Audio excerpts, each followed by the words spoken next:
On this day in 2017, the President of Zimbabwe, President Robert Mugabe, stepped down. He ruled the country for more than 3 decades. Emerson Mnangwanga became Mugabe's successor after returning from South Africa after fallout with Robert Mugabe. Let's discuss this. We're now joined by Mawarire, Zimbabwe's National Patriotic Front spokesperson, talking to us about Zimbabwe today. Well, very good afternoon to you once again, Jealousy. I do hope we do have you on a better line. Thanks indeed for being patient and staying with us.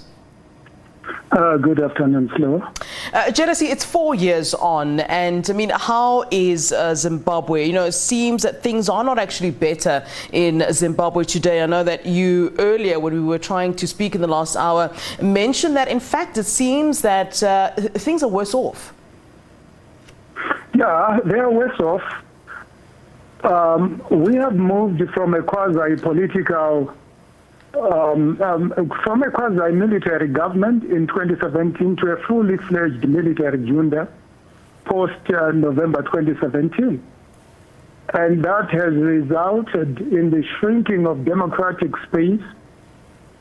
And there are key indicators, actually, that have shown, or that are showing us that things are worse off than what we were in 2017. What might interest you and I is the number of Zimbabweans that have flogged to South Africa post the coup in November 2017. The numbers are growing by the day. We have seen very unpleasant pictures of Zimbabweans, some jumping over the perimeter wall that separates the two countries, some diving down the perimeter wall, some wading their way through a crocodile-infested Limpopo River. Yeah. Back home, the civil servants are really under very harsh economic conditions. They used to earn something around $500 in November 2017. Now they are taking home less than $100.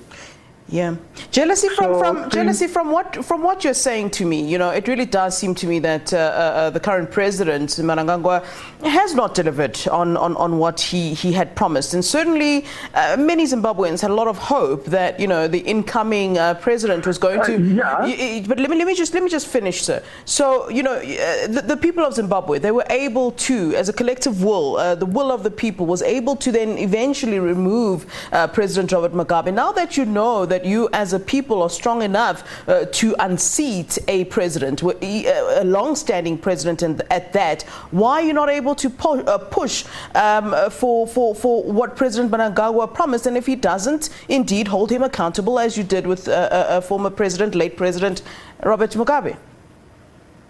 So the biggest lie is that the people of Zimbabwe removed President Mugabe. They didn't. President Mugabe was removed by the army in 2017. Mind you, the army rode tanks on the 15th of November 2017, forced President Mugabe to stay at his home. He was literally a captive of the army. So that's a lie that Zimbabweans removed President Mugabe. President Mugabe was removed by the army.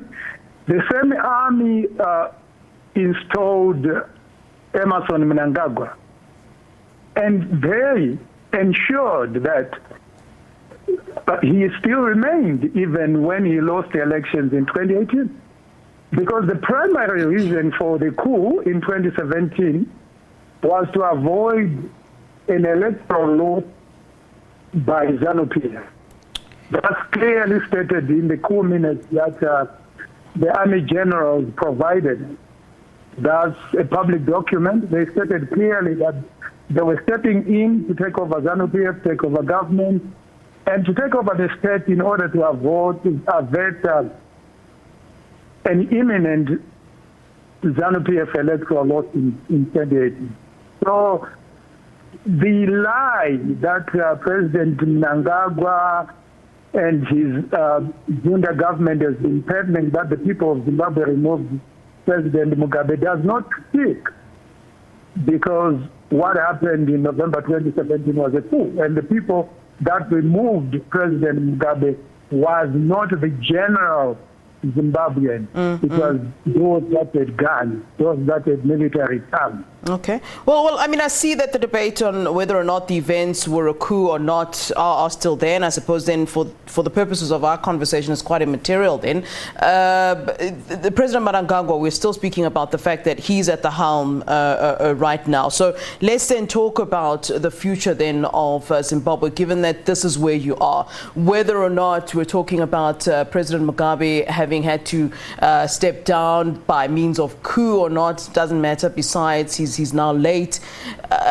Where are we now? I mean, you know, you look at the economic situation in Zimbabwe, and I'm just reading here a report talking about the prospects of job creation and economic growth in post-Mugabe era remain bleak. I mean, that's really quite scary. And you point out rightly, you know, Zimbabweans crossing into South Africa, you know, even endangering their own lives, crossing crocodile-infested Limpopo River, as you put it. So what do we say now, given this set of circumstances that we're faced with?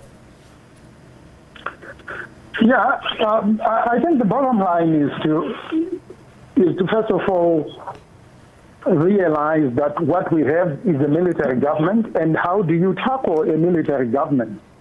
Because in order for us to change the circumstances that we are living under, we have definitely to change the governance structure. We have definitely to change the people that are occupying State House and the people that are occupying government.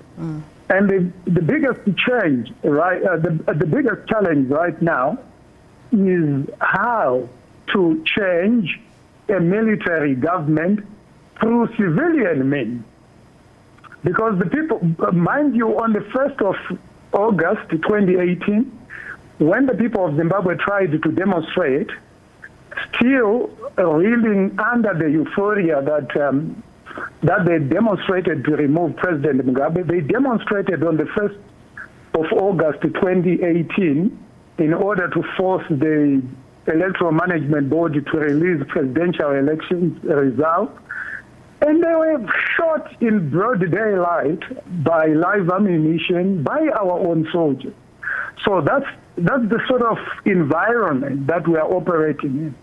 And the challenge then becomes, how do you organize people, especially now when the regime can use the excuse of COVID-19 regulations in order to stifle any kind of social movement that seeks to organize people to rise against the government.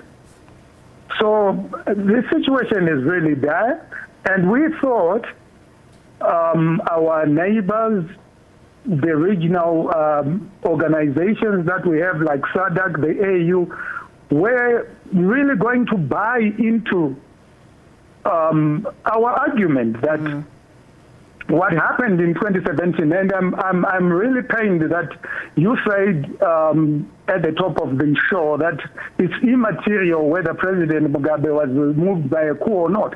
I'm talking about for the set of circumstances right now, it is actually quite immaterial because you're still in this situation. You said that the situation is worse off, and I maintain that. It is quite immaterial because Zimbabwe is still where it was and worse off, as you indicated. And in fact, I want to move on to my next question. There's elections now in 2023. You will hold a second elections in 2023, and I really want to talk about the political climate. I mean, you're part of a party too, and surely, you know, you'd want to be contesting and so forth. And one wonders, you know, what that political climate will really be like when we head into those 2023 elections.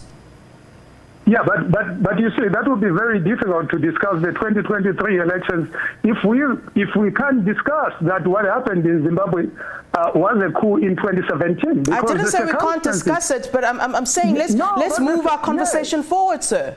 No, but that's the problem. That's okay, the problem. Tell me what the link is. Tell me what the link is. Yes, the link is that the coup enabled soldiers to take over power. Then how do you organize democratic elections when you have soldiers, when you have a political party that is using soldiers to campaign for itself and stifling other parties really engaging with the electorate? When the vice president, who was the commander defense forces,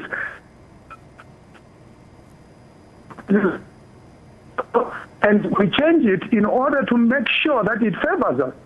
If it means that we have to institute Mnangagwa to be president beyond the constitutional two limits, then we are going to do that.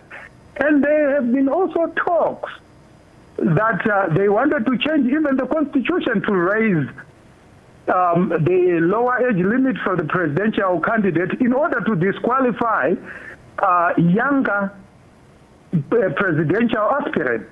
So this is the kind of mentality that we have. We have a barrack, we have a military mentality that is running across government. The key decisions that are being made from a military barrack in this country. So when SADC, when fellow South Africans like you refuse to discuss the effects of the coup in Zimbabwe, then it becomes really difficult for Zimbabweans to change their material situation as we speak today. All right, thanks. Because the moment we say it's immaterial to discuss the coup, then it means we are not going anywhere, because we are really under the effects of the coup. And unless we cure that coup, we are not going anywhere. Well, how are you going to cure that coup, as you say? I mean, if you're going to say that I refuse to talk about the coup, and I'm allowing you to do so, in fact, and you're talking about curing the coup, how is that possible? What are your plans? Is to engage with SADC, to engage with the AU, to persuade the AU to see that the government in Zimbabwe is illegitimate. And once we have a situation where SADC, where the AU, where the UN realizes that we have a rogue and illegitimate regime in Zimbabwe, then we begin to talk about what happened in 2017 and how best can we move forward. Can we have an interim transitional authority that will be tasked with setting us on the path to constitutionalism, and that transitional authority will be responsible for organizing democratic, free and fair elections. And that can only happen if we come to a common understanding that what happened in 2017 was a coup. All right, thanks very much for talking to us. That's Mawarire, Zimbabwe's National Patriotic Front spokesperson.